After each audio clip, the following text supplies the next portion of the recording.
Halo teman-teman, nama saya Putri Nevendriarti dari Prodi S1 Farmasi Universitas Citra Bangsa Kupang. Di sini saya akan menjelaskan mengenai syarat menjadi pendonor, sistem penggolongan darah ABO, dan sistem penggolongan darah resus. Video ini saya buat untuk memenuhi tugas kimia klinik. Yang pertama, syarat menjadi pendonor. Untuk kita ketahui, sebelum kita melakukan donor darah, kita harus melakukan pemeriksaan terlebih dahulu agar bisa menjadi pendonor. Selain itu, ada pula syarat-syarat menjadi pendonor. Yang pertama, berat badan harus lebih dari 50 kg. Untuk donor standar 450. Yang kedua, denyut nadi harus teratur antara 50 sampai 100 menit. Yang ketiga, batas atas usia 65 tahun karena meningkatnya insiden penyakit kardiovaskular dan cerebrovaskuler.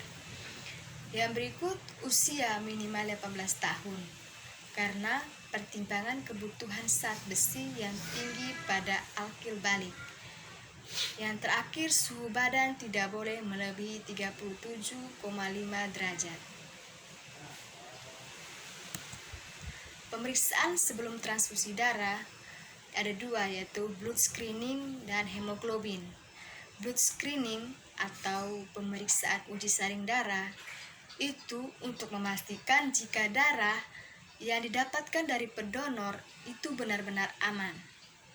Selain itu, bertujuan untuk deteksi dini terhadap sebuah penyakit, yaitu seperti penyakit anemia, gejala darah tinggi, atau masalah lainnya. Tes screening ini dilakukan dengan cara memberi pertanyaan atau anamnesa, pemeriksaan fisik, dan juga pemeriksaan laboratorium. Yang berikut ada hemoglobin. Pemeriksaan hemoglobin akan sangat berkaitan dengan kadar dari pendonor darah yang akan ditransfer kepada pasien yang membutuhkan. Kebutuhan transfusi umumnya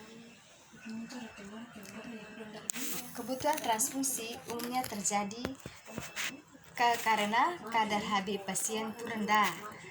Petugas akan menusuk ujung jari untuk diambil darahnya. Kemudian diperiksa kadar hemoglobin, yaitu menggunakan sebuah alat yang dinamakan hemometer. Syarat kadar hemoglobin itu minimal sebagai pendonor itu adalah 12,5 gram per desiliter. Selanjutnya ada pemeriksaan sebelum transfusi darah, yaitu ada konseling donor darah dan pemeriksaan golongan darah. Konseling donor darah yaitu dilakukan dalam pre dan post konseling, yaitu untuk mengetahui apakah pendonor terjangkit penyakit yang berbahaya itu seperti HIV atau penyakit hepatitis dan lain-lainnya. Yang berikut ada pre konseling.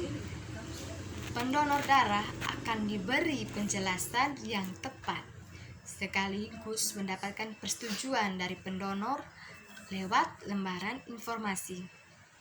Yang berikut ada post konseling.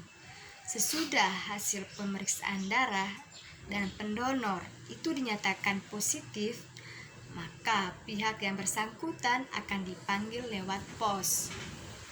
Akan tetapi untuk kasus HIV akan dipanggil secara langsung, lalu diberitahukan pada yang bersangkutan mengapa tidak bisa menjadi seorang pendonor darah. Yang berikut ada pemeriksaan golongan darah. Bagian ujung jari pendonor akan ditusuk dengan menggunakan alat medis steril untuk diambil darahnya, lalu diuji untuk melihat golongan darah dari pendonor darah beserta resusnya. Pemeriksaan golongan darah itu sangat penting agar tidak terjadi kesalahan atau efek samping setelah transfusi darah dengan golongan darah yang tidak cocok dan berakibat fatal apabila terjadi. Yang berikut ada pemeriksaan sebelum transfusi darah, yaitu ada pemeriksaan fisik dan tanda vital. Dalam pemeriksaan fisik dan tanda vital, calon pendonor akan melewati pemeriksaan kecil yang umumnya adalah yang pertama pengukuran berat badan, pengecekan tekanan darah, pemeriksaan detak jantung, dan pengukuran suhu tubuh. Yang berikut ada sistem penggolongan darah ABO. Pengertian sistem ABO.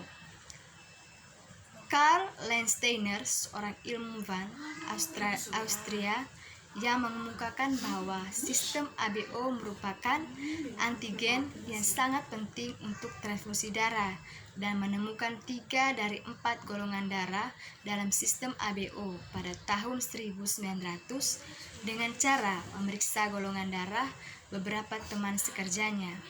Percobaan sederhana ini pun dilakukan dengan mereaksikan sel darah merah dengan serum dari para donor. Hasilnya ada 2 macam reaksi menjadi dasar antigen A dan B, dikenal dengan golongan darah A dan B, dan 1 macam tanpa reaksi tidak memiliki antigen, dikenal dengan golongan darah O. Kesimpulannya, ada 2 macam antigen A dan B sel darah merah yang disebut golongan darah A dan B. Sama sekali tidak ada reaksi yang disebut golongan darah O. Dalam sistem ABO, golongan darah dibagi menjadi 4 golongan, yaitu golongan darah A, antigen A, antibodi A. Golongan darah B, antigen B, antibodi B. Golongan darah AB, antigen A dan B, antibodi tidak ada. Golongan darah O tidak ada antigen, antibodi A dan antibodi B. Yang berikut ada sistem penggolongan darah rhesus. Jenis penggolongan darah lain yang cukup dikenal adalah dengan memanfaatkan faktor rhesus atau faktor RH.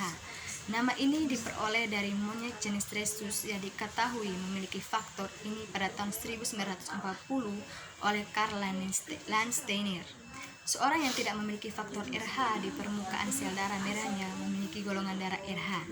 Mereka yang memiliki faktor RH pada permukaan sel darah merah disebut golongan darah RH+. Jenis penggolongan ini seringkali digabungkan dengan penggolongan ABO. Rhesus positif atau RH positif adalah seorang yang mempunyai RH antigen pada eritrositnya. Sedangkan rhesus negatif atau RH negatif adalah seorang yang tidak mempunyai RH antigen pada eritrositnya. Sekian presentasinya. Selamat pagi.